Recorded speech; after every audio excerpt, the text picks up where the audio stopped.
ನಮಸ್ಕಾರ ಎಲ್ರಿಗೂ. ಇವತ್ತು ನಾನು ನಮ್ಮ ಮನೇಲಿ ಮಾಡುವಂತಹ ಟೊಮೆಟೊ ಬಾತ್ ರೆಸಿಪಿನ ನಿಮ್ಮ ಜೊತೆ ಹಂಚ್ಕೊಳ್ಳೋಣ ಅಂತ ಇದ್ದೀನಿ. ಇದಕ್ಕೆ ನಾನು ಏನೇನು ತೊಗೊಂಡಿದ್ದೀನಿ ಅಂದರೆ ಒಂದು ಕಪ್ ಆಗೋಷ್ಟು ಕಾಯಿ ತುರಿ, 3 ಬ್ಯಾಡಗಿ ಮೆಣಸಿನ್ಕಾಯಿ, 4 ಕೆಂಪು ಮೆಣಸಿನ್ಕಾಯಿ, ಸ್ವಲ್ಪ ಸಂಬಾರ, ಒಂದು ಸ್ವಲ್ಪ ಜೀರಿಗೆ, ಚಕ್ಕೆ, ಲವಂಗ, ಬೆಳ್ಳುಳ್ಳಿ, ಶುಂಠಿ ಮತ್ತು ಚೂರು ಎಣ್ಣೆ. ಇದನ್ನೆಲ್ಲ ಹೇಗೆ ಮಾಡ್ಕೊಳ್ಳೋದು ಅಂತ ನೋಡೋಣ. ಆಗ ನಾವು ಸ್ಟವ್ ಹಚ್ಕೊಂಡು ಸ್ವಲ್ಪ ಮಸಾಲೆನ ಹುರ್ಕೋಬೇಕಾಗುತ್ತೆ. ಅದಕ್ಕೆ ನಾನು ಬಾಣಲಿಗೆ ಸ್ವಲ್ಪ ಎಣ್ಣೆ ಹಾಕ್ಕೊಳ್ತಿದ್ದೀನಿ. ಕಾಯ್ದಿರೋ ಎಣ್ಣೆಗೆ 1 ಪೀಸ್ ಚಕ್ಕೆ, 2-3 ಲವಂಗ, ನಾನು ಎತ್ತಿಟ್ಕೊಂಡಿರೋವಂಥ ಸಂಬಾರ, 1 ಟೇಬಲ್ ಸ್ಪೂನ್ ಆಗುವಷ್ಟು ಜೀರಿಗೆ, ಹಾಗೆಯೇ ಗುಂಟೂರು ಮೆಣಸಿನ್ಕಾಯಿ ಮತ್ತು ಬ್ಯಾಡಗಿ ಮೆಣಸಿನ್ಕಾಯಿ ಇಷ್ಟನ್ನು ಸ್ವಲ್ಪ ಹುರ್ಕೋಬೇಕಾಗತ್ತೆ. ಈ ಮಸಾಲೆ ಚೆನ್ನಾಗಿ ಫ್ರೈ ಆಗಿದೆ ಅಂದ ತಕ್ಷಣ 1 ಕಪ್ ಕಾಯಿ ತುರಿ ಏನು ಎತ್ತಿಟ್ಕೊಂಡಿದ್ದೆ ಅದನ್ನು ಹಾಕ್ಕೊಂಡು ಚೂರು ಈ ಥರ ಬಾಡಿಸ್ಕೊಂಡು ಸ್ಟವ್ ಆಫ್ ಮಾಡ್ಕೊಂಡಿದ್ದೆ. ಮಿಕ್ಸಿ ಜಾರ್ಗೆ ಹುರಿದಿಟ್ಕೊಂಡಿರೋ ಮಸಾಲೆನ ಹಾಕಿದ್ದೀನಿ. ಸ್ವಲ್ಪ ಕೊತ್ತಂಬರಿ ಸೊಪ್ಪು ಹಾಕ್ತಾಯಿದ್ದೀನಿ. ರುಚಿಗೆ ತಕ್ಕಷ್ಟು ಉಪ್ಪು ಹಾಕಿದ್ದೀನಿ. ಆಗಲೇ ತೆಗೆದಿಟ್ಟಿಟ್ಕೊಂಡಿದ್ದು ಅಂತ ಬೆಳ್ಳುಳ್ಳಿ, ಶುಂಠಿ ಮತ್ತು ಚಕ್ಕೆ ಲವಂಗ ಅದನ್ನು ಹಾಕ್ತಾಯಿದ್ದೀನಿ. ಇಷ್ಟನ್ನು ಸೇರಿಸಿ ರುಬ್ಕೊಳ್ಳೋಣ. ಈ ಥರ ಸ್ವಲ್ಪ ತರಿಯಾಗಿ ರುಬ್ಕೊಂಡು ಮತ್ತೆ ಅದೇ ಜಾರ್ಗೆ 2 ಟೊಮೆಟೊ ಹಣ್ಣನ್ನು ಹಾಕ್ಕೊಳ್ತಾ ಇದ್ದೀನಿ. ಅದನ್ನು ಮಿಕ್ಸಿ ಮಾಡ್ಕೊಂಡು ಬರೋಣ. 1 ಟೊಮೆಟೊ ಹಣ್ಣು ಸಪ್ರೇಟಾಗಿ ಹಚ್ಚಿಟ್ಕೊಂಡಿದ್ದೀನಿ, ಅದನ್ನು ಒಗ್ಗರಣೆಗೆ ಹಾಕೋಬೇಕಾಗತ್ತೆ. ಈಗ ಸ್ಟವ್ ಹಚ್ಚಿಸ್ಕೊಂಡು ಬಾತ್ ಮಾಡಲಿಕ್ಕೆ ಬೇಕಾದಷ್ಟು ಎಣ್ಣೆ ಹಾಕ್ಕೊಳ್ಳೋಣ.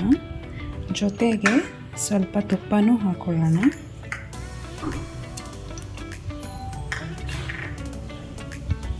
ಇದು ಕರಗ್ತಿದ್ದಾಗೇ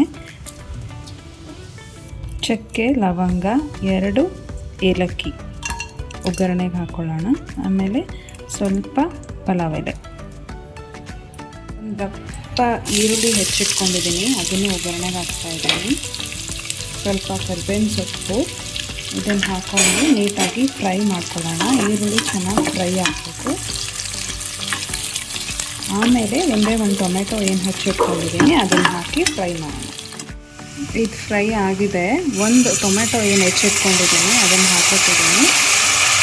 ಇದನ್ನು ನೀಟಾಗಿ ಫ್ರೈ ಮಾಡ್ಕೊಳ್ಳೋಣ.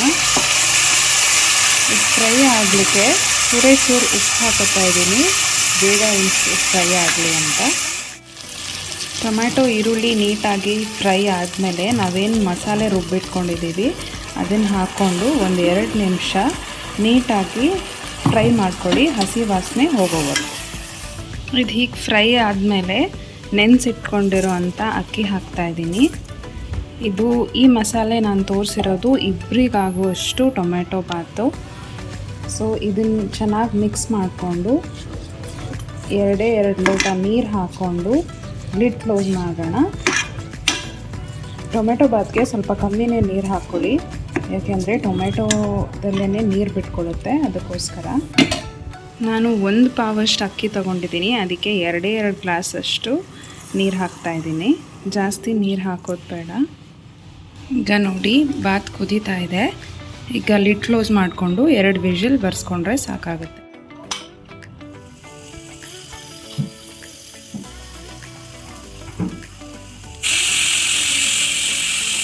ಈಗ ನಮ್ಮ ಟೊಮೆಟೊ ಬಾತ್ ರೆಡಿ ಆಗಿದೆ. ನೋಡ್ಲಿಕ್ಕೆ ತುಂಬ ಕಲರ್ಫುಲ್ ಆಗಿ ಸಖತ್ತಾಗಿದೆ. ಟ್ರೈ ಮಾಡಿ. ಈ ಟೊಮೆಟೊ ಬಾತ್ ರೆಸಿಪಿ ನಿಮ್ಗೆ ಇಷ್ಟ ಆಗಿದ್ರೆ ನಮ್ಮ ಚಾನಲ್ನ ಸಬ್ಸ್ಕ್ರೈಬ್ ಮಾಡಿ, ಲೈಕ್ ಮಾಡಿ, ಶೇರ್